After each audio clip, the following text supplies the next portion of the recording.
35वी जयंती राहुल नगर येथे साजरी होत आहे. आपण या जयंतीच्या एक महिला अध्यक्ष आहे. विविध उपक्रम आजच्या उपक्रमाबद्दल आणि येणाऱ्या उपक्रम काय काय माहिती द्या. सर्वप्रथम राहुल नगरच्या सर्व रहिवाशांचे मी आभार मानते की त्यांनी मला अध्यक्षपद हे दिलेलं आहे. आणि अध्यक्षाच्या नात्यानं म्हणजे मला स्वतःलाच खूप आवड होती करायची की मी काहीतरी नवीन उपक्रम करायला पाहिजे, खास करून महिलांसाठी. आणि आजकाल तुम्ही बघता तर महिलांचे गुडघेदुखी त्रास, थायरॉइड त्रास, PCOD असे खूप त्रास झालेले आहेत. त्यामुळं माझा असा विचार होता की मी महिलांसाठी एक कॅम्प ठेवावा. तर मी तो आरोग्य शिबिर कॅम्प ठेवलेला आहे. आणि दातांचा प्रॉब्लेम पण बऱ्याच लोकांना असतो, तो पण ठेवलेला आहे. आणि मुख्य म्हणजे आपल्याकडे डोळ्याची तपासणी पण होत आहे. त्याच्यामध्ये मोतीबिंदूचे ऑपरेशन आपल्याला फ्रीमध्ये महिलांचे आपण करून देणार आहेत, ज्यांना त्रास होतो डोळ्यांचा त्यांच्यासाठी. तर उपक्रम हे असे थांबणार नाहीत, अजून वरच्यावर चांगलेच उपक्रम होणार आहेत. आपल्या 14 तारखेपर्यंत खूप छान सुंदर असे मी आयोजन केलेलं आहे या कार्यक्रमाचं. आणि माझी हीच इच्छा आहे की माझे सर्व कार्यक्रम एकदम सुंदर व्हावेत आणि सर्वांचं सहकार्य मला मिळत आहे, तर मला खूप आनंद होतो. आज आपण पाहिले की राहुल नगरचं हे जे समाज मंत्री आहे, अनेक वर्ष झालं थोडी पडीक अवस्था झाली होती. आपल्या अध्यक्ष या कार्यक्रमामध्ये अतिशय सुसज्ज असेल, काय सांगाल या बाबतीमध्ये? कारण की एक जबाबदारी जिम्मेदारी असते की आपल्याही समाजाला देणे, काहीतरी नाविन्य व्हावं. अतिशय सुसज्ज आणि सुंदर दिसत आहे, काय भावना आहे? कारण की महिलांचा आनंद तुम्ही बघत येत आल्यापासून, ग्राउंड बघत आहात तुम्ही आल्यापासून. माझ्या ग्राउंड मध्ये एक पण काही तुम्हाला घाण दिसणार नाही, काही नाही. मी स्वतः सरांना, महापौर साहेबांनी मला सपोर्ट केला यामध्ये. सरांनी GCP पाठवली, स्वतः सरांनी व्हिजिट केली इथं.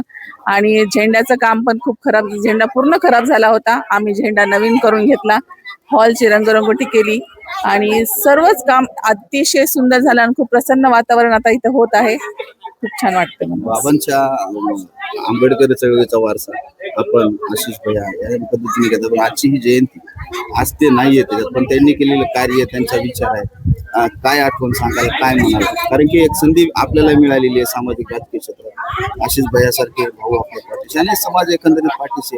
काय भावना आहेत आज, काय फिलिंग बघा, हे मी जे करत आहे ते आमच्या वडिलांच्या रक्तामुळेच आहे आमच्यामध्ये. आम्ही जे करायचं खरं, आमच्या वडील जसं करत होते ना, कुठं पण गेलं ना मला असं वाटतं की वडील माझ्यासोबत आहे, त्यांचा आशीर्वाद माझ्यासोबत आहे. आणि एवढं बळ जे माझ्यामध्ये आलं ते माझ्या वडिलांचंच आहे. जयंतीच्या शुभेच्छा. आणि सर्वांना जयंतीच्या माझ्याकडून, वाकोडे फॅमिलीकडून आणि राहुल नगर कमिटीकडून सर्वांना जयंतीच्या खूप खूप शुभेच्छा. डॉक्टर बाबासाहेब आंबेडकर यांच्या 35वी जयंतीनिमित्त भव्य असं हे लोकांसाठी शिबिर आयोजित केलेले आहे. महत्वपूर्ण आहे, काय भावना आहे? आजकालच्या धावपळीच्या जीवनामध्ये आरोग्याच्या समस्या या खूप प्रमाणात वाढलेल्या आहेत. आणि महामानव डॉक्टर बाबासाहेब आंबेडकरांच्या 135व्या जयंतीनिमित्त आमचा पहिलाच उपक्रम जो आहे तो आरोग्य शिबिर म्हणून आम्ही या ठिकाणी ठेवलेला आहे. या आरोग्य शिबिरात दाताच्या तपासण्या असतील, शुगर असेल, BP असेल, थायरॉइड असेल, त्यानंतर मोतीबिंदूचं असेल, तर सर्व आम्ही या ठिकाणी या नागरिकांना, म्हणजे राहुल नगरच्याच नाही तर सर्व नागरिकांना ओपन ठेवलेलं आहे. कारण की आरोग्य हे सर्वात महत्त्वाचं आहे. आणि राहुल नगर जयंती उत्सव समितीतर्फे आज आरोग्य शिबिर आहे. उद्यापासून मग अनेक कार्यक्रमाला आम्ही या ठिकाणी आयोजन केलेलं आहे.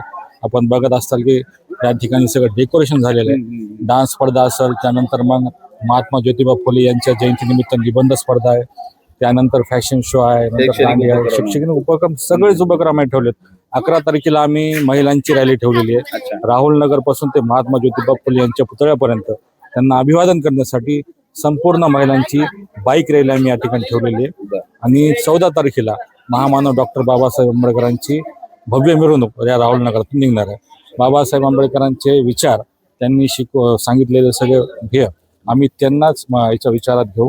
ही जयंती अतिशय सुंदर करण्याचा प्रयत्न आम्ही या ठिकाणी करतो. एक महिनाभर संपूर्ण जयंती जिल्हाभर साजरी आणि जगभर साजरी केली जाते. आता सध्याचं वातावरण बघता आणि जयंती शांततेत व्हावी, चांगली व्हावी, यासाठी काय आव्हान करा? जयंती, बाबासाहेबांची जयंती अख्ख्या जगात साजरी होत असते. आणि महामानवाची जयंती म्हणल्यावर परभणी शहरातच आपण बघत असाल की 100च्या वर जयंतीचे ट्रक या ठिकाणी निघतात.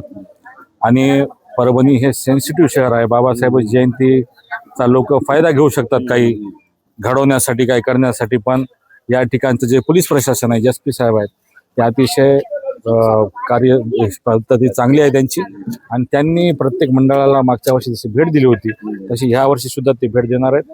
आणि नक्कीच या वर्षीची जयंती ही चांगलीच निघेल, लोकांचा प्रतिसाद जास्त असेल आणि पोलीस प्रशासनाचं त्यांच्यावर वॉच असेल. सर्वांना माझी एवढीच विनंती की जयंतीमध्ये भांडणं करू नका, दारू पिऊ नका, कारण की बाबासाहेबाच्या जयंती सोडून तुम्हाला 364 दिवस आहेत.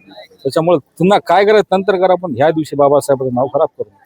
शेवटचा प्रश्न, आज वाकडे बाबा हयात नाहीत, 1 वर्ष होऊन गेलं त्यांच्या, आजची जयंती ही करतायत. आज तुमच्या भगिनी सुद्धा सांगा की राजकीय कार्यात भाऊ बहिणी वडिलाचा वारसा पुढे काय आठवण सांगाल, काय सुरू? बाबासाहेबाची जयंती जेव्हा जेव्हा यायची तेव्हा वाकोडे साहेब जे आहेत, परभणी शहराचं त्यांनी तर आंदोलनाचं सगळी धुरा त्यांनी सांभाळलेलीच होती. पण जेव्हा बाबासाहेब जयंतीचा विषय यायचा, सर्व जयंती मंडळांना भेट देण्याचं काम वाकोडे साहेब करायचे.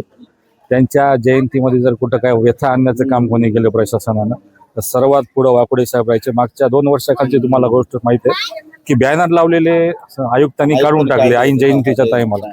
त्यावेळेस फक्त वाकोडे साहेब समोर आले, आयुक्ताच्या कॅबिनला जाऊन तिथं भांडणं केले, त्यांच्याशी बोलले आणि ते बॅनर त्या ठिकाणी त्याच एका घंट्यानंतर लावण्यात आले. त्या अशा समस्या जेव्हा जेव्हा यायच्या तेव्हा वाकोडे साहेब समोर यायचे आणि जयंतीच्या चांगली कशी निघेल हे बघायचे. त्याच अनुषंगाने आम्ही सुद्धा त्यांच्याच पायावर पाय ठेवून वाकोडे साहेबांचा आशीर्वाद घेऊन ही जयंती अतिशय चांगली प्रकारे कशी काढण्यात येईल याचा